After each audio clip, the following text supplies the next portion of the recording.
18th of January, Rabbi Levitt, Gemora.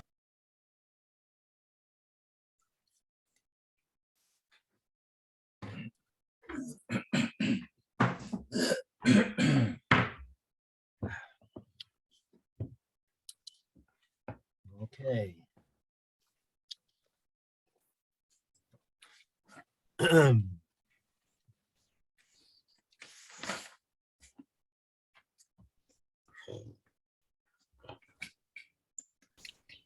Okay, gentlemen, good morning. Once again, Good morning, Phil. Rabbi. Again. Good morning. Okay, so are we ready to learn the Rashi? The big Rashi.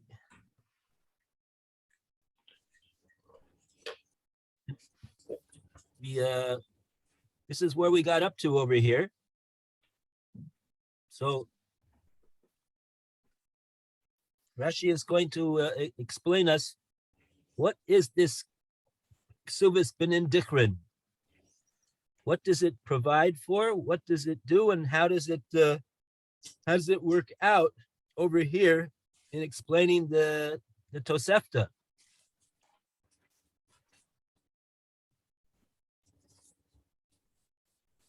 Okay, so we're up to Rashi Divra Maskil Kasubas Benin Dikrin. So this is about 10 or so lines from the where Rashi starts his narrow lines after the 4 wide lines that are on the top of every page. 1, 2, 3, 4, 5, 6, 7, 8, 9, 10. Yeah. So it starts Ksubis Benin Dikrin. Where's that in the Gemora? It's on Pei Tet Amid Base. And it's like the rabbi said, it's 10 lines down. It's in the Rashi. No, but in the Gemara. You're not in an art scroll? In the Gemara itself, where is it? Oh, I see. Right. Oh, you want to know where it is? Yeah, that's a good question. Benay. You see? Amaravas Seifa Asan L'Ksubas Benin Dikrin. This is right across from the Tostos Divra Maskil Kagon, which is the third Tostos on the page. And if you see the word Kagon in Tostos, if you want to see where it is in the art scroll, it's on 89B2, right-hand column, last paragraph. Okay, thanks. Yes, I've got it. You see?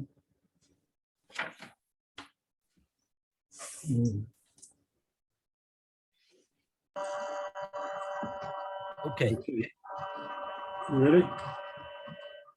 We're ready. It's not the Shem. Hopefully you won't hear too much background noise. The ketubah of the mean different, the sons, the male sons, male children, children who are male.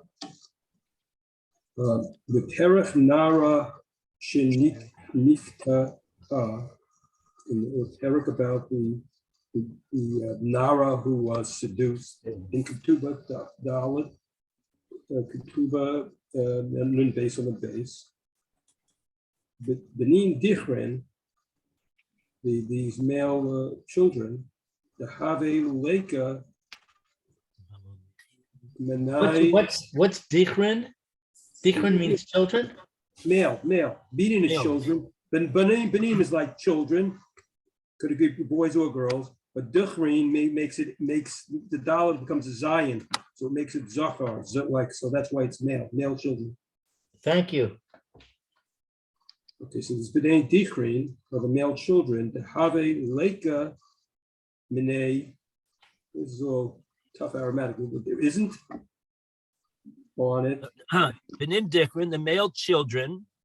The Havu The Havu, that will lechi come to you, Lechi, minoi, from me, me, Inen Yichun, that they are not Yichun Yarton. They're not. They don't inherit the kesef, the money, keduva tech in her ketuva. Inun. What? They, inun means they. They- Yahavun. They will, They will inherit the money from her ketuba. from your ksuba. The ketuba, they're more the extra. Yes, The extra money, the one that's more al chaloked, more than their divisioned amount that would normally be divided. The im achoton are you low, and if there was a brother of hers, or shtei nashim, two women, this is getting back to like a Yabamis factor. So that if there's a brother on it, and there are two wives, the ketuva achad gedola, and the ketuva of one of them is greater mishel chavreta than her other, than the other one. This one wife has a greater ketuba than the second wife. Umeito shtehem, and both of these wives now die. So the question is, where's the money get divided up to? B'chayav, during his lifetime. The Yershu, the Yershan, Bo'achad, B'chayav, or another case, which is a similar case, one of them inherits in his lifetime. The Yersha, and she inherits. And even also lo bala ketuvta, it's not, the husband is not it's not her ketuva, the husband Batla. Right, batla. It's not her ketuva isn't nullified. Etzel beneha, rather in terms of her sons. Im yesh lo ben zachar, and if she does have a male from this, I know himeno from him. Okay, so there is an inheritance that can pass to a son from her.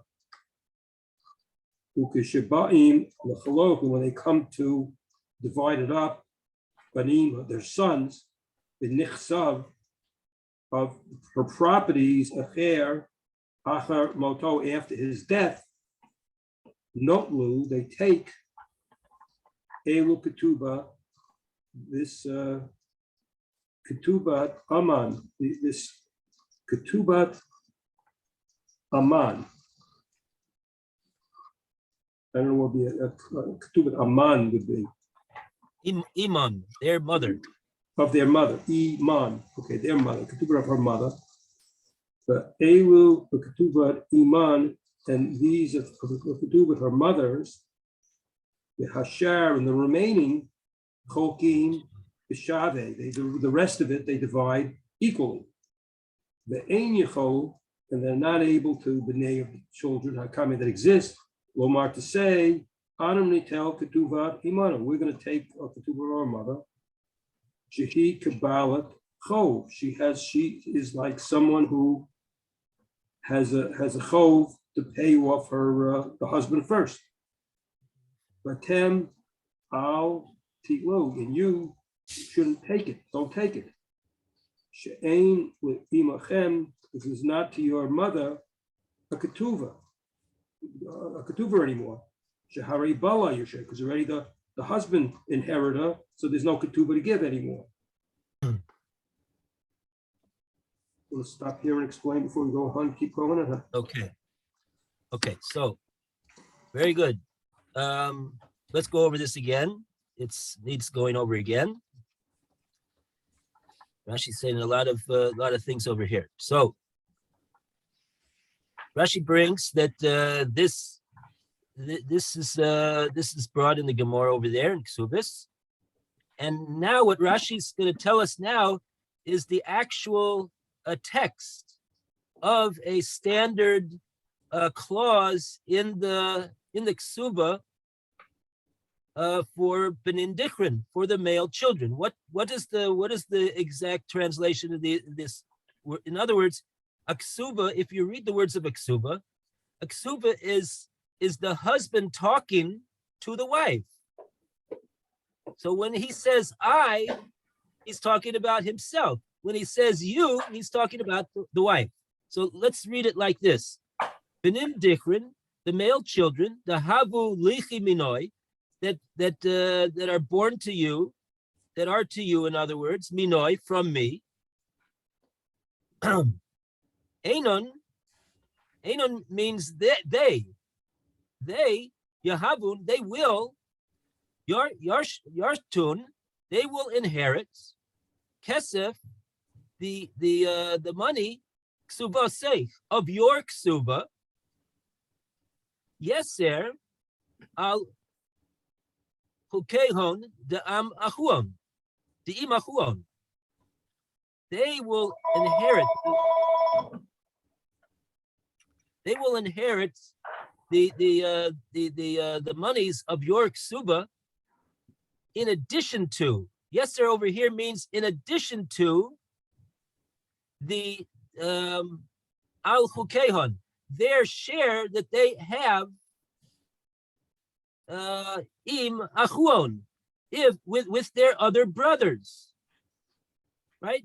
So, in other words, what's happening over here is that this provision in the ksuba is saying that this payment of the ksuba is gonna survive, even though it wasn't paid out to the wife because she predeceased her husband and he inherited her and he wasn't obligated to pay her any ksuba. That this provision here provides that if, however, she has male children from this man, those male children are going to inherit, they're going to inherit their mother's ksuba, the amount of their mother's ksuba that was stated in the ksuba, from their father, her wife, her husband, when he passes away. And how is it going to be? And this ksuba money is not going to be, this is not going to be just equally divided amongst all the other children that there are in the estate. It's going to be earmarked specifically for them, and they're going to, these ones that are the benin dichrin, the male children of this wife, are going to get that amount of her ksuba that she never got in her lifetime because she predeceased him. They're going to get it when their father passes away, and they're going to get it yeter, in addition to al chukehon, in addition to their share that they receive the imachuon with their other brothers in the rest of the estate that the husband has. So, yeah, okay. So this is the text. In other words, Rashi's just bringing down this. This is a standard text that's written into the ksuba called ksuvas benin dichrin. This is the male children clause. I'm confused. Can we maybe construct an example? Okay, yeah, let's talk about numbers. Numbers are more, okay, so let's get a pen and paper out over here. Oh, well. You're gonna, don't throw away this pen, don't throw away this paper into the trash can, it's Divrei Torah. So take a piece of paper.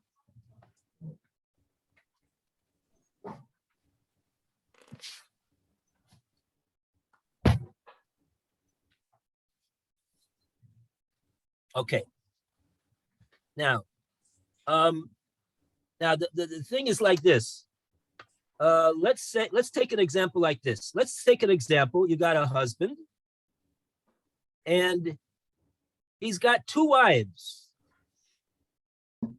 He's got two wives. You'll see in a moment why we got to say he has two wives. Let's say that his first wife got a ksuva of, the total value of the ksuva is, let's say it's 500. Okay. So he writes a ksuva to the wife, 500. So that's going to include 200 of the ikra ksuva, and maybe he gave her another 200 tosefis ksuva. Maybe he gave her another 100 he wrote in for nixay tzom barzel. So the total value of this ksuba is 500 zuz. Okay. That's what he wrote to husband, to wife number one. Now he has another wife, wife number two. Now this woman, he wrote her a standard ksuba. You know, he's got a certain amount of money. He already gave the first one a fat ksuba. This one, he decided he's not going to do that. So he gave her a standard ksuba of 200. So you got one wife that's got 500 ksuba. You got the other wife that's got a 200 ksuba. Now, so now there's male children born to wife number one.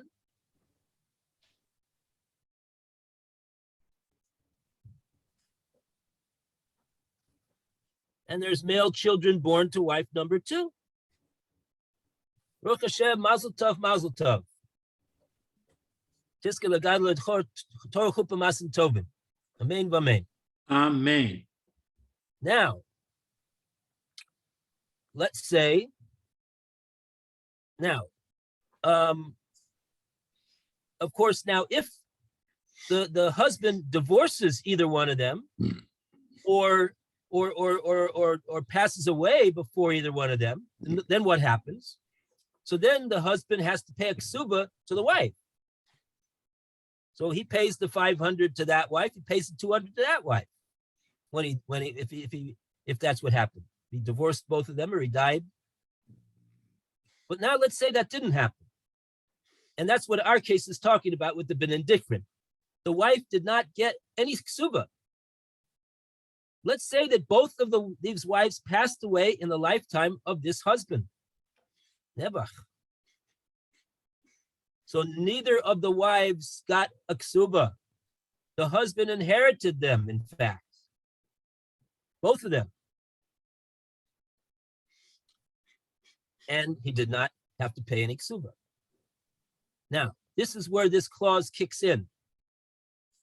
The clause of the benedictrin kicks in when this husband passes away. Now, when this husband passes away, he's got an estate. Let's say he has in his estate, let's say he's got, we'll pick a round figure of 2,000 zuz are in his estate. So write in 2,000 zuz. So now the question is, who's going to get this 2,000 zuz? Okay, so he's got banim, he's got male children from the first wife, he's got male children from the second wife. Now, the Ksubas benedictrin provides that before any payment is made from the Yerusha itself, the Ksubas benedictrin has got to be paid. That precedes the payment of the other payments that there are. So what does that mean? That means that we've got to take 500 zuz from this 2,000 and give it to the benedictrin of the first wife, And then we got to take 200 zuz from the 2,000 and give that to the sons of the second wife. So that means that we got 2,000 minus 700. So we got 1,300 left. So now that 1,300, how are we going to distribute that 1,300? We're going to distribute that 1,300. Let's make it uncomplicated. He doesn't have any other wives. He doesn't have any other children. And so now there's 1,300 left. How are we going to distribute that 1,300? We're going to distribute that equally amongst both the children of wife number 1 and wife number 2. So therefore, what comes out is that the total amount, so that how much would that be? 1,300 divided by 2 is 650. So that means that in addition to 500 that the first wife's children got for their mother's ksuba, they're going to get now a distribution of another 650. So they're going to come away with 500 plus 650, 1,150 from the ksuba, from the Yerusha of their father. Whereas the sons of the second wife, they're only going to get 200 plus, what do we say, 650. So they're going to get 850. Their total amount is 850.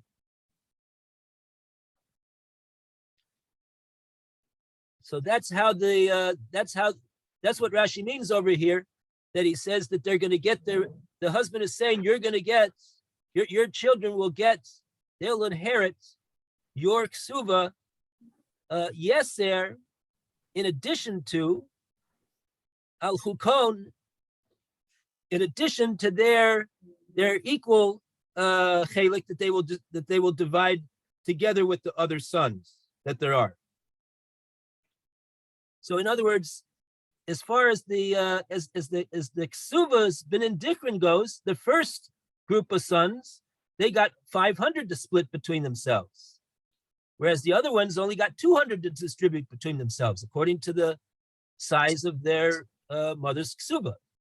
But the rest of the estate that was left over after that distribution was made, which we said was 1,300. That 1,300 will be divided equally between both the banim of the first wife and the banim of the second wife. That'll be equal.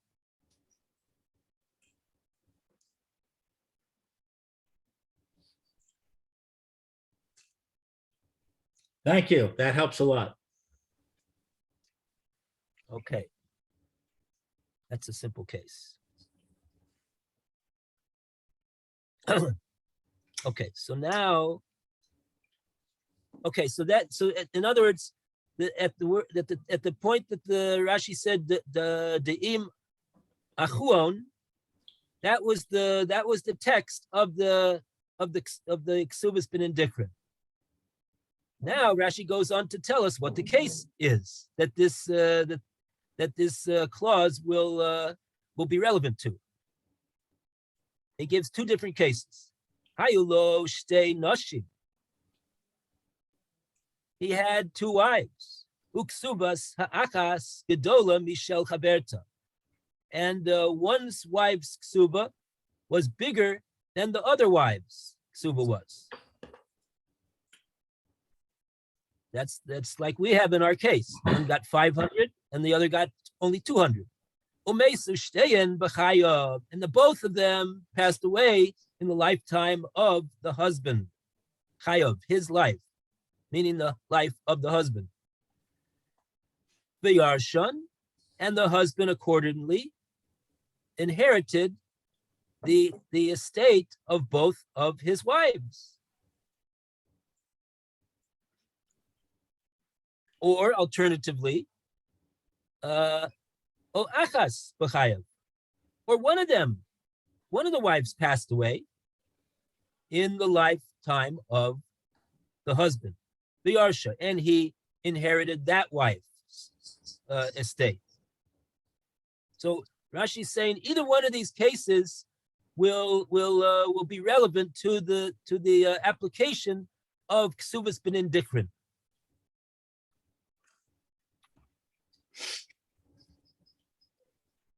Yeah, actually, we didn't work out what would be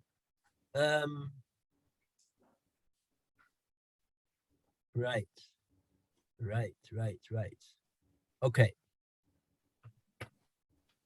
Okay.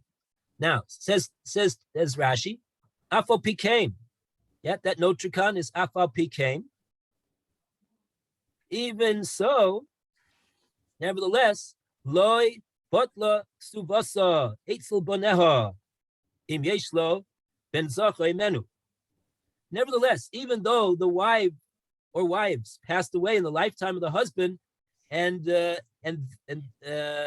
ksuba was not collected by the wife, nevertheless, her ksuba is not bottle in regard to her surviving sons.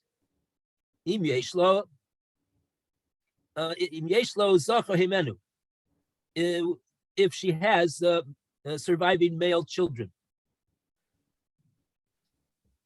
Ukeshaboin lach loik bonav v'nechasav achamoso, and when the time comes, when his children come to divide his assets, achamoso, after he has passed away, notlin elu ksubas iman ve'elu ksubas iman. These children inherit the value of their mother's ksuba from their father, and these ones inherit the value of the ksuba of their mother. Like in our example, the sons of the first wife, they got 500 from the Yerusha of the 2,000 off the top, and the other sons got 200 off the top. The hashar, and then the remaining amount that's in the estate which was in our example 1,300. Cholkin b'shava, that they will divide equally. They'll divide that equally between the surviving children.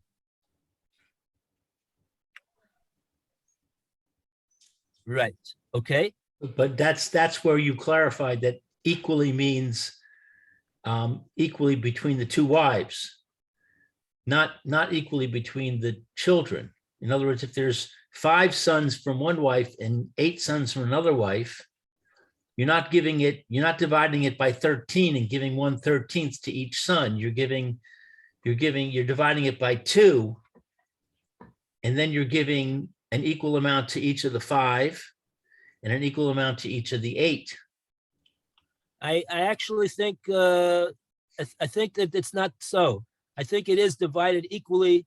At that point in that distribution, in other words, this is the second stage of the distribution, right? The first stage of the distribution is that whatever sons there are from the first wife, they get 500 to split between them, how many ever sons that there are, and the second wife, the sons, they get 200 to split between them, however many there are.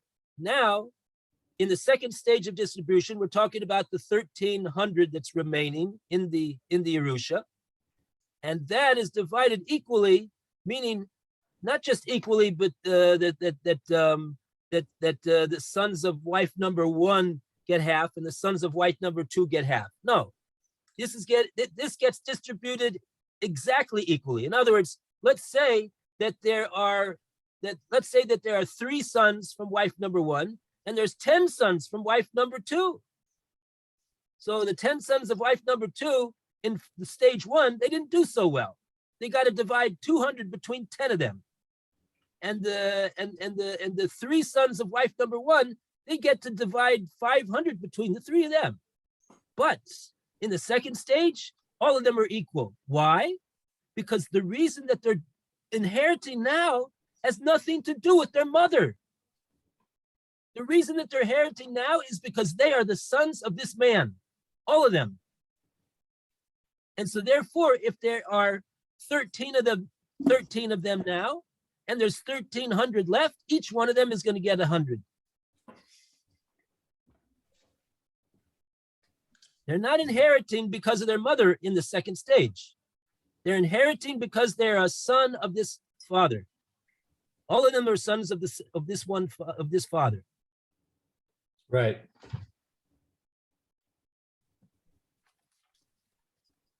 Okay.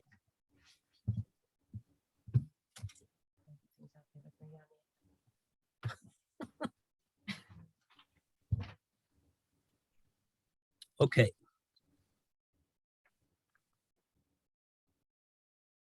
Okay, now Rashi tells us like this.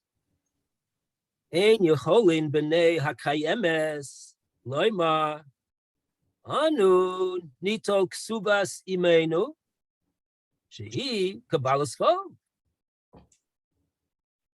V'atem al titolu she'ein le'imchem ksuba sharei bala yorsha. Rashi here is saying as follows. Let's translate the words of Rashi. Be'ein yecholin b'nei hakayemes. And the b'nei hakayemes are not able to say the following thing. AMS is living? Yeah.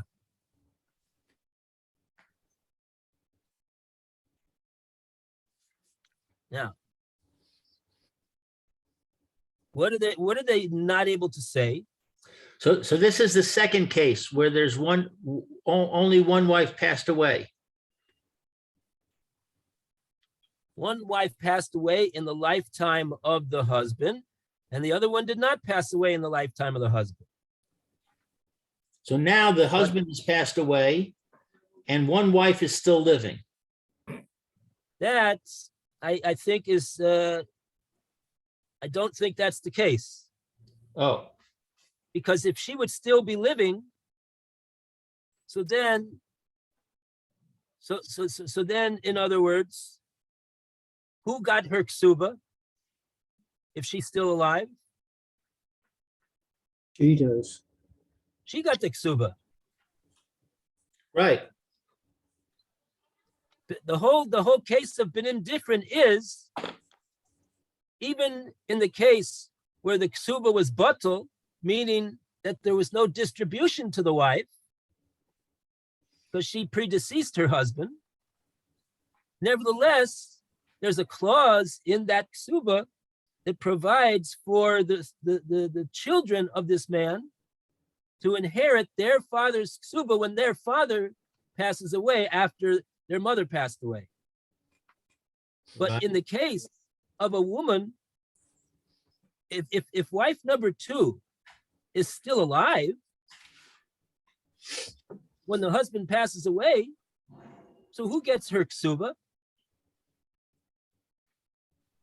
She does. The wife, she gets it. So now is there anything to give to the benin dikrin? Yeah. What are they going to get?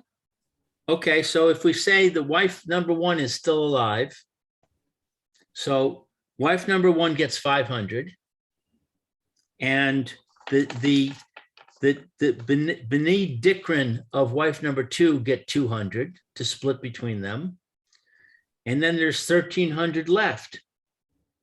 The 1,300 is divided equally between all of the B'nai Dikrin, so each one gets 100. Okay, but let's look at what Rashi's saying over here. He's not talking about the second stage distribution. He's talking about the first stage distribution. Okay. Again, Ein Yecholin B'nei Kayemes Loimar, the sons of the surviving wife, cannot say the following thing. Anu nitol ksuvas imenu. We are going to take the ksuva of our mother. We're going to take the ksuva of our mother. Shehi kabbalas chov. She was like a creditor. She was like a creditor. But you people, you sons, you were sons of the other wife. I don't remember which one is the one that passed away, the first one or the second one. The wife that your mother passed away in the lifetime of our father. V'atem al titolu. You should not take anything from your mother's ksuva. She'ein le'imchem ksuva, because your mother had no ksuva. Sharei bala yorsha, because look, her husband, our father, Yorsha, he inherited her. She didn't get a ksuva. So what's Rashi telling us over here? Rashi's telling us that this is something that these sons cannot say to the other sons. They cannot say that, look, our mother survived our father, but your mother did not. And therefore, since our mother survived and yours did not, we should get a ksuva. We're gonna take nito anu nito ksuva simenu. We will take our mother's ksuva, but you will not take your mother's ksuva, because your mother did not survive our father, and she got no ksuva. So Rashi's telling us over here that this is the whole koach of the ksuvas b'nin dichrin, that one group of sons could not say to the other group that since your mother did not survive our father, you don't get anything in the first stage distribution. No, Rashi's saying that's exactly what the ksuvas b'nin dichrin provides for, that even if the mother passed away before the father, the male children of that wife that predeceased the husband, they are nevertheless going to take their mother's ksuva. That's exactly what the ksuvas b'nin dichrin provides for. So the fact that their mother didn't survive their father and got no ksuva does not mean that they will not get a distribution in the first stage. They will get a distribution in the first stage. That's the point of Rashi over here in this section.